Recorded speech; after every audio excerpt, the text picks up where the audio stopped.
आज आपण पाहणार आहोत श्री स्वामी चरित्र सारामृत अध्याय 4. तुम्हाला माहित आहे का, स्वामी समर्थांनी 2 संन्याशांना असा धडा शिकवला की ते आयुष्यभर विसरू शकले नाहीत. अक्कलकोट नगरीत एक दिवस दिव्य तेजाने उजळलेली एक महान शक्ती आली. गरीब पण श्रद्धावान चोळप्पाच्या घरी स्वामी राहू लागले. घर लहान होतं, पण भक्ती मात्र अफाट होती. स्वामींच्या कृपेने त्या घरात सुख, समाधान आणि लक्ष्मीचं आगमन झालं. दूर दूरून लोक येऊ लागले. कोणी धन मागायला, कोणी संतती, तर कोणी फक्त शांती. पण काही निंदकही आले.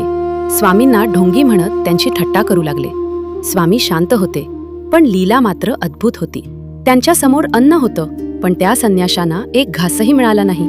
तेव्हा त्यांना कळलं, ही साधी व्यक्ती नाही, ही तर साक्षात ईश्वराची शक्ती आहे. स्वामी समर्थ भक्तांच्या इच्छा पूर्ण करतात आणि अहंकार मोडतात. फॉलो करा अशाच भक्तिमय गोष्टींसाठी.